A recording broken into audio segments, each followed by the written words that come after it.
आज के इस क्लास में हम बात करेंगे लॉजिकल कंपोनेंट की। ठीक है, जैसे कि हमने शुरू में ही जब component of the computer system की बात करी थी, तो उसमें कंपोनेंट ऑफ कंप्यूटर सिस्टम में हमने एक तरफ दिया था आपको फिजिकल कंपोनेंट और दूसरी तरफ हमने दिया था लॉजिकल कंपोनेंट। आप देखेंगे वीडियो को, पिछला वाला वीडियो, उसमें तो आपको पता लगेगा लॉजिकल कंपोनेंट में। और इसमें हमने हार्डवेयर दिया था और हार्डवेयर में इनपुट आउटपुट ये सारी चीजें हमने पढ़ी। अब हम बात करते हैं लॉजिकल कंपोनेंट में। लॉजिकल कंपोनेंट में हमने लिया था सॉफ्टवेयर। इस सॉफ्टवेयर की तरफ हम लोग बढ़ते हैं। आज हम लोग डिस्कस करेंगे सॉफ्टवेयर पे, और सॉफ्टवेयर में जो हमारा मेन जो टॉपिक होगा वो होगा हमारा, आप ये कह सकते हैं कि ऑपरेटिंग सिस्टम। ऑपरेटिंग सिस्टम ये हम बात करेंगे और इसी ऑपरेटिंग सिस्टम को हम पढ़ाते हैं, इन सारी चीजों को कंप्लीट कर लेंगे। यहां से शुरू करेंगे, ऑपरेटिंग सिस्टम तक हम लोग चलेंगे। ठीक है, तो हमने कहा कि लॉजिकल कंपोनेंट में, यानी हमने आपको पढ़ाया फिजिकल कंपोनेंट। फिजिकल कंपोनेंट में हमने कहा कि जो दैट कैन बी टेंजिबल, जिसे हम छू सकते हैं, वो फिजिकल कंपोनेंट। और लॉजिकल कंपोनेंट में हमने कहा कि अब हम आते हैं, बात करते हैं सॉफ्टवेयर। ठीक है, तो सॉफ्टवेयर सबसे पहली चीज, तो सॉफ्टवेयर क्या होता है आप यहीं पे जान लें कि देखिए सॉफ्टवेयर का मतलब है कि collections of instructions called information and collections of instructions called program and group of program called software। यानी मल्टीपल प्रोग्राम के ग्रुप को हम लोग सॉफ्टवेयर कहते हैं। अब सॉफ्टवेयर में हमने कहा था सबसे पहली चीज एक एप्लीकेशन सॉफ्टवेयर, इसको हमने इसकी कैटेगरी में दिया था कि एप्लीकेशन सॉफ्टवेयर। एप्लीकेशन सॉफ्टवेयर और दूसरा हमने दिया था सिस्टम सॉफ्टवेयर। देखिए शॉर्ट में मैं लिख रहा हूं सिस्टम सॉफ्टवेयर। ठीक, ये हमने दोनों दिया था। इसको सबसे पहले हम लोग अब यहीं से हमने कहा था कि पूरे कंपोनेंट को एक एक टॉपिक को लेकर के चलेंगे। अब यहां पे सिस्टम सॉफ्टवेयर में सॉफ्टवेयर में हम आ गए। सॉफ्टवेयर में सबसे पहले हम डिस्कस करेंगे एप्लीकेशन सॉफ्टवेयर, जो कि बहुत छोटा सा टॉपिक है। एप्लीकेशन सॉफ्टवेयर, एप्लीकेशन सॉफ्टवेयर क्या होता है? Application software is design to for specific task. एक ऐसा सॉफ्टवेयर जिसको डिजाइन किया जाता है for the particular task. Particular task के लिए जो सॉफ्टवेयर डिजाइन किए जाते हैं उसको हम लोग एप्लीकेशन सॉफ्टवेयर के अंतर्गत रखते हैं। जैसे अब ये हम एग्जांपल देते हैं एप्लीकेशन सॉफ्टवेयर का, जैसे वर्ड, एक्सेल, पावरपॉइंट, फोटोशॉप या और भी इस तरीके से कई एप्लीकेशंस हैं, फोटोशॉप वगैरह। ये सारे एप्लीकेशन के फॉर्म में आते हैं। अगर हम स्मार्टफोन में बात करें तो जिसे आप लोग ऐप बोलते हैं, यानी अगर ऐप डाउनलोड कर लेंगे तो ये वॉइस रिकॉर्डर का ऐप होगा, और या ये इमेजेस की क्वालिटी बढ़ाने का ऐप होगा। बहुत सारे ऐप हैं, आप ऐसे भी ऐप डाउनलोड करते हैं, जैसे गूगल क्रोम है। गूगल क्रोम भी एक एप्लीकेशन सॉफ्टवेयर की कैटेगरी में आएगा। यूसी ब्राउजर है, ओपेरा मिनी है, ये सब वेब ब्राउजर है। लेकिन ये वेब ब्राउजर को भी मैं एप्लीकेशन सॉफ्टवेयर की कैटेगरी में रखता हूं। क्यों? बिकॉज अभी हमने कहा कि application software is design to for specific task. ऐसा सॉफ्टवेयर जो किसी पर्टिकुलर टास्क के लिए डिजाइन किया जाता है, not for all type of work, जो कि सारे काम हम उस एप्लीकेशन से नहीं ले सकते हैं। ऐसे सॉफ्टवेयर को हम एप्लीकेशन सॉफ्टवेयर की कैटेगरी में रखते हैं। जैसे अभी हमने कहा कि अगर यूसी ब्राउजर है या गूगल क्रोम है या वर्ड, एक्सेल, पावरपॉइंट है, तो अगर हमें, या जैसे हमने कहा वर्ड है, एमएस वर्ड है, एमएस वर्ड में हम एक लेटर ड्राफ्टिंग का काम करते हैं, लेटर बनाते हैं, मेकिंग अ लेटर, है ना, उसके फॉर्मेटिंग से रिलेटेड सारे टूल्स हमको एमएस वर्ड में मिल जाते हैं। लेकिन अगर मैं कहूं किसी पिक्चर की एडिटिंग करनी है हमको, किसी पिक्चर की क्वालिटी बनानी है हमको, किसी पिक्चर को और बहुत सारे चेंजेस करने हैं, किसी फोटोज पे काम करने हैं, तो क्या मैं एमएस वर्ड में काम करूंगा? नहीं करूंगा। क्यों? क्योंकि एमएस वर्ड किसी पर्टिकुलर टास्क के लिए बनाया गया है, डिजाइन किया गया है। और अगर हमें किसी फोटोज पे, किसी पिक्चर्स पे एडिटिंग करनी है, तो उस एडिटिंग से रिलेटेड हमें दूसरे एप्लीकेशन मिलते हैं, जैसा कि फोटोशॉप एग्जांपल के तौर पे। तो फोटोशॉप में, अगर फोटोशॉप में हम क्या करते हैं, फोटोशॉप में हम किसी पिक्चर्स की एडिटिंग करते हैं। एडिटिंग में सारी चीजें आ जाती हैं कि आपको उसको कलर उसका चेंज करना है, बैकग्राउंड चेंज करना है, एनी टाइप्स ऑफ एडिटिंग, उस पिक्चर की आप एडिटिंग करते हैं। लेकिन क्या फोटोशॉप में आप कोई भी एक किसी को लेटर बनाना हुआ, फॉर एग्जांपल रिज्यूम बनाना हुआ, आपको बायोडाटा बनाना हुआ, तो क्या फोटोशॉप में आप बना सकते हो? नहीं बना सकते हो। उस फोटोशॉप में सिर्फ फोटो की एडिटिंग करते हैं,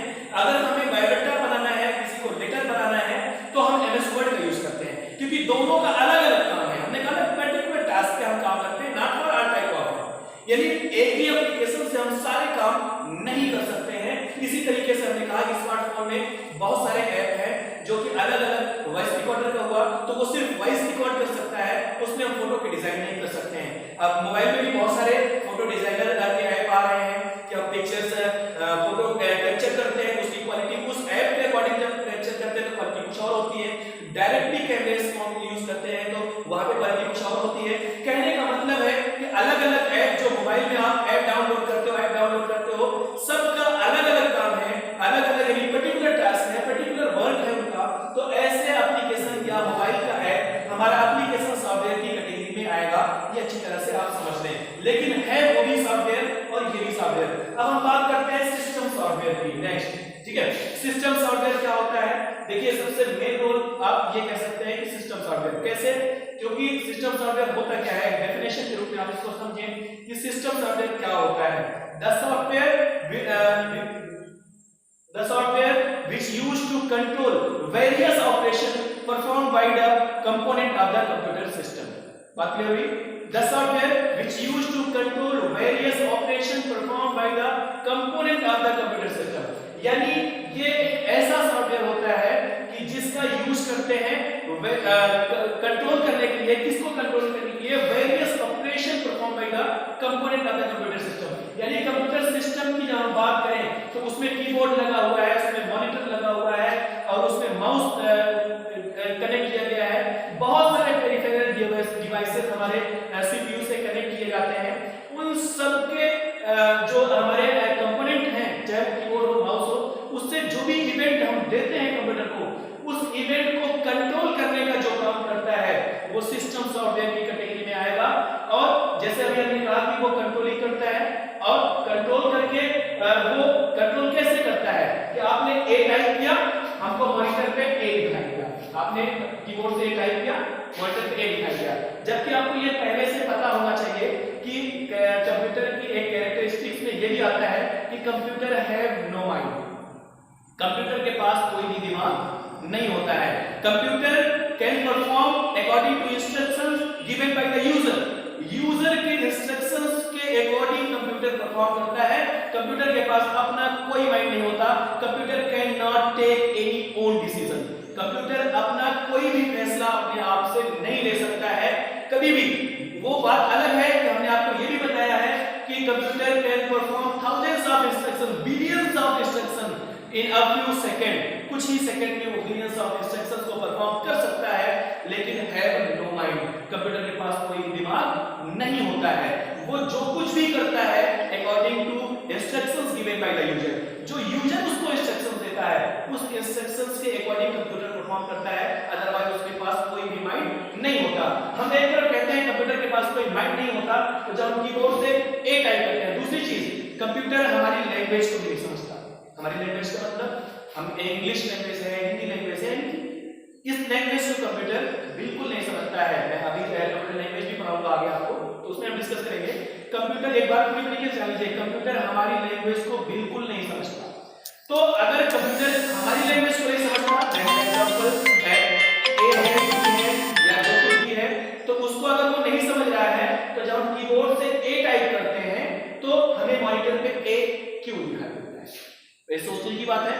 अगर हमारी लैंग्वेज को नेक्स्ट पर्सन नहीं समझ रहा है, मैं हिंदी में बोल रहा हूं, हमने कहा कंप्यूटर, तो वो कंप्यूटर को कैसे समझेगा? और नहीं समझेगा तो हम उससे आपस में डिस्कस कैसे करते हैं? तो कंप्यूटर में अगर कंप्यूटर हमारी लैंग्वेज को नहीं समझता तो जब मैं ए टाइप करता हूं तो ए दिखाई देता है। क्यों दिखाई देता है? बिकॉज कंप्यूटर के अंदर एक ट्रांसलेटर काम कर रहा है, जैसा कि ऑपरेटिंग सिस्टम। ठीक, अभी मैं आगे डिस्कस करूंगा इसका। तो कहने का मतलब कि ये सारी कंट्रोलिंग करने का जो सॉफ्टवेयर काम करता है, ए टाइप करता हूं तो ए दिखाई देता है। मैं कीबोर्ड से, सॉरी माउस से या कीबोर्ड से अगर मैं कोई कमांड देता हूं प्रिंटर के लिए, यानी प्रिंट करना है, और हमारे पास में मान लो एक ही कंप्यूटर में 3 प्रिंटर लगे हुए हैं, एक लेजर 1020 है, एक लेजर 209 है, एक इंकजेट है, कैनन का है, अलग अलग ब्रांड का अलग अलग प्रिंटर में मल्टीपल प्रिंटर एक कंप्यूटर से आप कनेक्ट कर सकते हो, नो प्रॉब्लम। तो अगर 3 प्रिंटर हमारे इस कंप्यूटर से लगे हुए हैं, यहाँ पे कैनन का है, यहाँ पे एचपी का प्रिंटर है, और ये सारे प्रिंटर हमारे अलग अलग ब्रांड के लगे हुए हैं और हमें प्रिंट देना है। मैं ये जानता हूं कि मुझे इस इंकजेट वाले प्रिंटर से प्रिंट लेना है, मैं जानता हूं, लेकिन कंप्यूटर को कैसे पता कि इसको प्रिंट देना है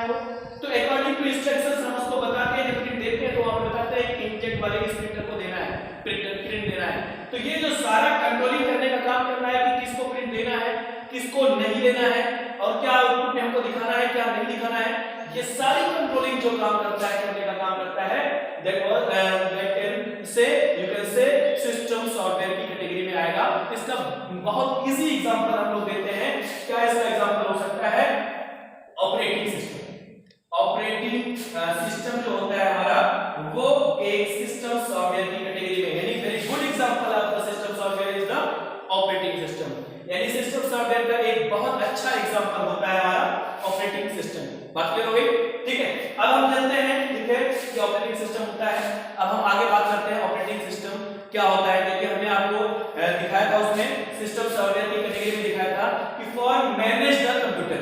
आप पिछला वीडियो देखेंगे, उसमें जिसमें हमने कंपोनेंट ऑफ द कंप्यूटर का फिगर बनाया हुआ है, तो उसमें हमने दिया था सिस्टम सॉफ्टवेयर में फॉर मैनेज द कंप्यूटर, जिसमें हमने operating system, device driver, utility software तीनों कैटेगरी दिया हुआ है। और उसके बाद दूसरा दिया हुआ है हमने फॉर डेवलप द सॉफ्टवेयर, जो सॉफ्टवेयर को डेवलप करने का काम करता है।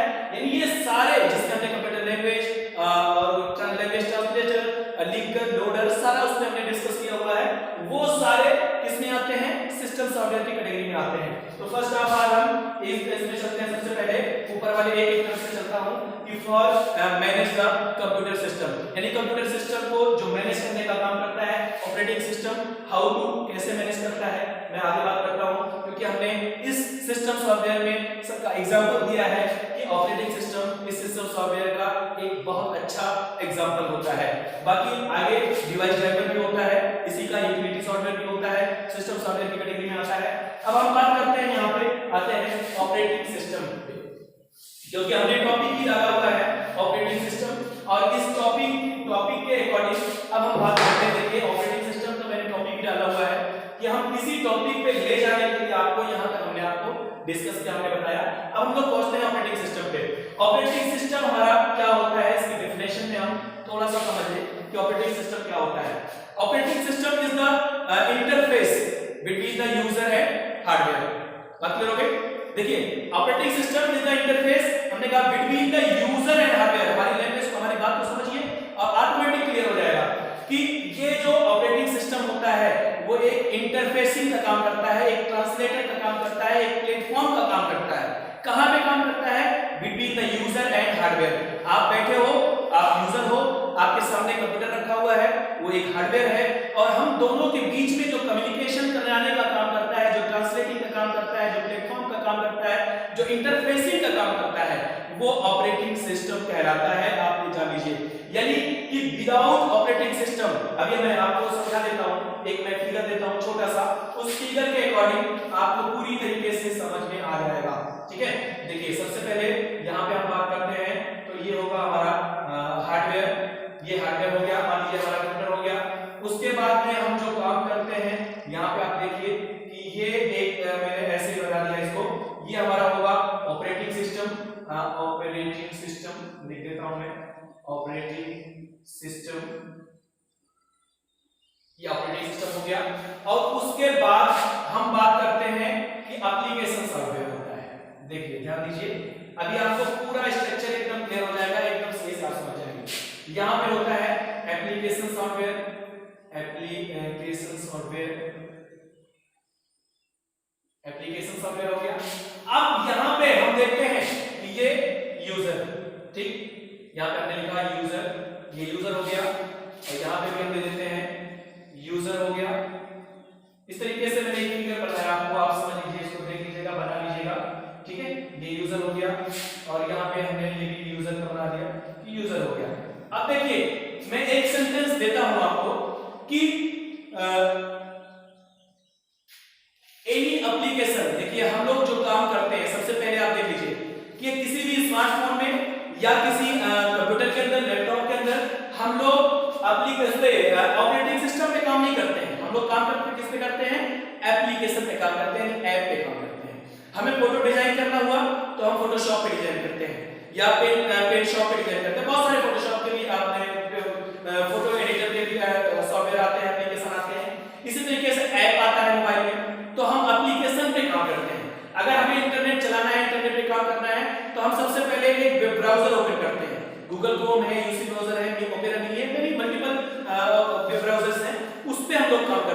लेकिन वो कौन सा है, ये एप्लीकेशन सॉफ्टवेयर है। अब एक सेंटेंस में आपको ये बताता हूं कि any application does not communicate with the hardware without operating system। अब ये चीज समझ लीजिए कि कोई भी एप्लीकेशन सॉफ्टवेयर इस हार्डवेयर से डायरेक्टली कम्युनिकेट नहीं कर सकता है विदाउट ऑपरेटिंग सिस्टम। अगर आपके सिस्टम में, आपके मोबाइल में, आपके कंप्यूटर में ऑपरेटिंग सिस्टम नहीं है तो कोई भी एप्लीकेशन सॉफ्टवेयर काम नहीं कर सकता है। ये फुल्ली जान लीजिए, एकदम क्लियर है कि विदाउट ऑपरेटिंग सिस्टम। और हम लोग जो यूजर से इंटरेक्ट होते हैं, हम लोग यानी यूजर एप्लीकेशन से इंटरेक्ट होता है, एप्लीकेशन ऑपरेटिंग सिस्टम से इंटरेक्ट होता है, उसके बाद ही हम लोग हार्डवेयर कंपोनेंट तक पहुंचते हैं। अदरवाइज हम कभी भी हार्डवेयर कंपोनेंट पे काम नहीं कर सकते हैं, यानी विदाउट ऑपरेटिंग सिस्टम। इसीलिए हमने कहा कि ये जो ऑपरेटिंग सिस्टम हमने बीच में दिया है, operating system is the interface between the user and hardware. User और हार्डवेयर के बीच में एक इंटरफेसिंग का काम कर रहा है, एक कम्युनिकेशन का काम कर रहा है, एक ट्रांसलेटर का काम कर रहा है। जैसे अब यही पे बात आती है, अगर हमारा कंप्यूटर हमारी लैंग्वेज को नहीं समझता तो मैं ए टाइप करता हूं तो ए क्यों दिखाई देता है। जैसे मान लीजिए एग्जांपल में देता हूं कि 2 पर्सन है, 2 लोग हैं हम, एक को दूसरी लैंग्वेज आती है, मान लीजिए उसको इंग्लिश आती है और दूसरे को हिंदी आती है, दोनों को एक दूसरे की लैंग्वेज नहीं आती है। अगर दोनों को आपस में डिस्कस करना है, आपस में कम्युनिकेट करना है, बात करना है, तो दोनों को बात करने के लिए हमें एक थर्ड पर्सन की जरूरत होगी जिसे हम लोग ट्रांसलेटर कहते हैं, और जो having the full knowledge of 2 languages यानी हिंदी और इंग्लिश, जिसको दोनों की लैंग्वेज का नॉलेज हो। ये एक एग्जांपल मैं दे रहा हूं कि अगर वो हिंदी में बोलता है तो इंग्लिश वाले को इंग्लिश में समझाएगा कि क्या बोला इसने, और जब वो इंग्लिश में बोलता है तो वो हिंदी वाले को इंग्लिश में बोल करके समझाएगा। ये बीच में जो इंटरफेसिंग का काम कर रहा है वो थर्ड पर्सन जो है ट्रांसलेटर, उसी को हम ऑपरेटिंग सिस्टम के प्लेस पे रख के देखते हैं। तो ये ऑपरेटिंग सिस्टम का एक बहुत अच्छा सा उदाहरण होता है, एग्जांपल होता है कि operating system is the interface between the user and hardware. इसके बीच में ये ऑपरेटिंग सिस्टम काम करता है इस तरीके से। अब ऑपरेटिंग सिस्टम में बहुत सारे, ये हमने कहा चाहे मोबाइल हो चाहे वो कंप्यूटर हो, अगर आप किसी मोबाइल का कंप्यूटर है, आप एक कंपोनेंट ला करके अपने कंप्यूटर को सीपीयू को आपने असेंबल किया, मॉनिटर से कनेक्ट किया, आप पावर बटन प्रेस करोगे तो उस पे देखोगे कुछ नहीं आएगा, आपके मॉनिटर पे सिर्फ इतना लिख करके आएगा इंसर्ट द बूट डिस्क। ये सेंटेंस क्यों लिखा है? बूट डिस्क का मतलब है वो ऑपरेटिंग सिस्टम को मान रहा है।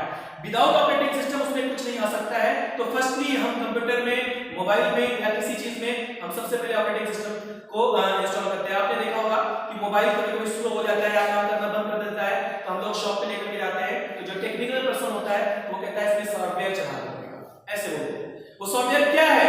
वो सॉफ्टवेयर वही सॉफ्टवेयर है जिसे हमने ऑपरेटिंग सिस्टम का नाम दिया है। क्योंकि ऑपरेटिंग सिस्टम अगर उस मोबाइल के अंदर क्रैश कर गया, उसकी एक भी फाइल क्रैश कर गई, रिमूव हो गई या कुछ भी हो गया, तो वहीं पे वहीं आपका मोबाइल रुक जाएगा और वो काम करना पूरी तरीके से बंद कर देगा। उसको फिर रीइंस्टॉलेशन की जरूरत होगी, जिसको हम लोग अपने कंप्यूटर से कनेक्ट करके उसमें ऑपरेटिंग सिस्टम फिर से इंस्टॉल करते हैं और मोबाइल हमारा फिर से रिफ्रेश हो जाता है और मोबाइल पूरी तरीके से काम करने लगता है। लाइक द सेम उस मोबाइल के तरीके से लैपटॉप, कंप्यूटर, डेस्कटॉप के एनी टाइप्स ऑफ कंप्यूटर्स यानी इलेक्ट्रॉनिक डिवाइस, हम उसमें ये ऑपरेटिंग सिस्टम की बात करते हैं।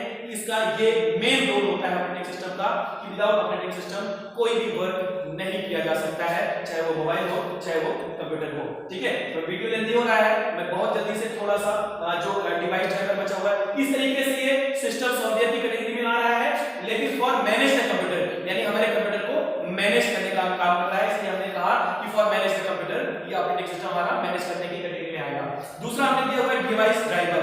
डिवाइस ड्राइवर भी एक और सिस्टम सॉफ्टवेयर की कैटेगरी में आता है। डिवाइस ड्राइवर होता क्या है? आप उसके नाम से ही समझ लिए होंगे, ड्राइवर से नाम समझ लिए होंगे। और डिवाइस ड्राइवर जैसे हमारा कंप्यूटर है और इस कंप्यूटर के अंदर हमने एक प्रिंटर कनेक्ट किया जो कि हमारा HP का है, मान लीजिए HP का 1020, कोई भी एक प्रिंटर हमने इस कंप्यूटर से कनेक्ट किया। ठीक है, ये हमारा CPU है और इस कंप्यूटर से हमने इसको कनेक्ट किया CPU से। तो जब हम ये एक एक्सटर्नल डिवाइस है, जब इस एक्सटर्नल डिवाइस को मैं अपने कंप्यूटर से कनेक्ट करूंगा तो कंप्यूटर हमारा सिर्फ इतना समझेगा कि कोई अननोन डिवाइस कनेक्ट हुआ है, लेकिन वो ये नहीं जानेगा कि HP का लैपटॉप है या कैनन का है या किस ब्रांड का प्रिंटर है या प्रिंटर है या और कुछ है, एक्सटर्नल हार्ड डिस्क भी हो सकती है, कुछ भी हो सकता है, वो नहीं समझ सकता। इसीलिए इस पर्टिकुलर डिवाइस का एक ड्राइवर, एक सॉफ्टवेयर होता है, जो सॉफ्टवेयर हम इस कंप्यूटर में इंस्टॉल करते हैं तो तुरंत एडवांस ये समझ जाता है कि यहाँ पे HP का 1020 प्रिंटर हमसे ऐड किया गया है। इस तरीके से वो ड्राइवर हमारे डिवाइस में काम करता है, हमारे मशीन में, कंप्यूटर में काम करता है।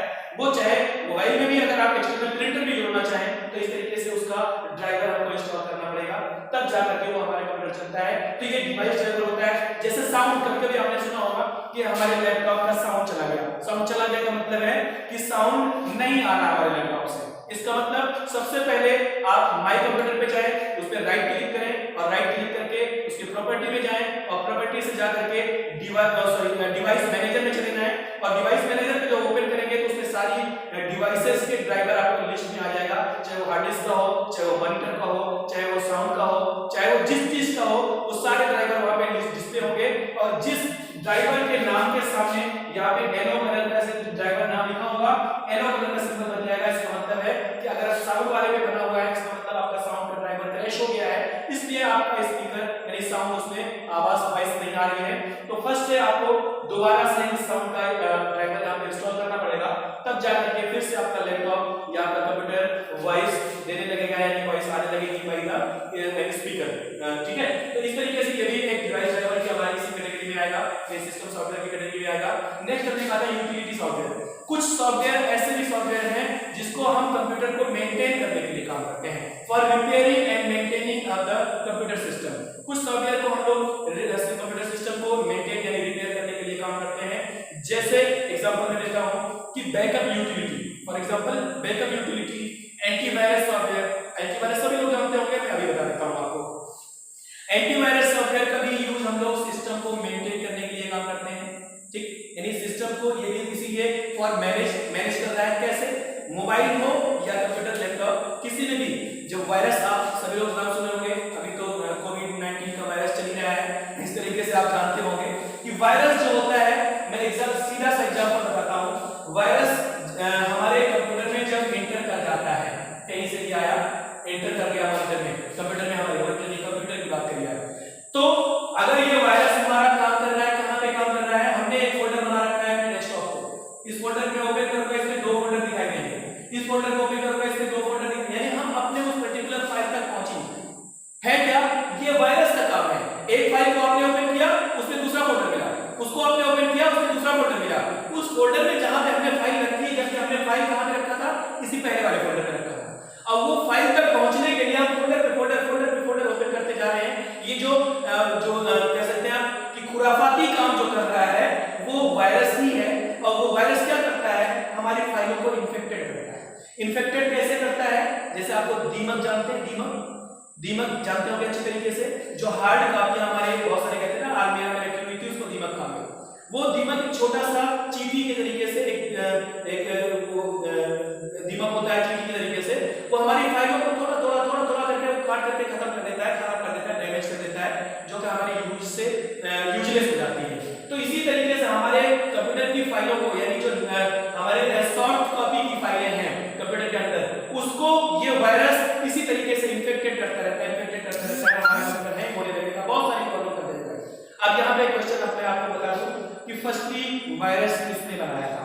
यहाँ वायरस का नाम आया, इसलिए मैं आपको एक जनरल नॉलेज दे देता हूँ कि firstly who was the inventor of the virus in the world. दुनिया में सबसे पहले वायरस किसने बनाया?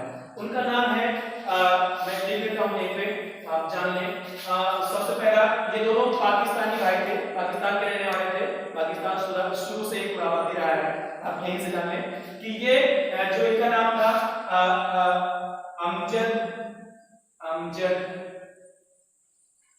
फारूक अलवी, अमजद फारूक अलवी,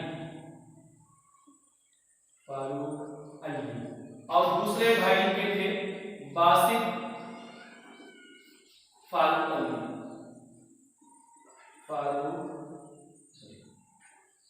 अलवी।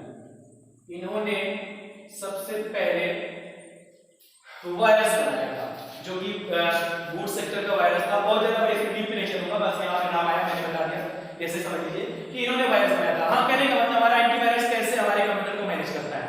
तो जैसे हमने कहा कि अगर वायरस आ गया आपके कंप्यूटर में, वो प्रॉब्लम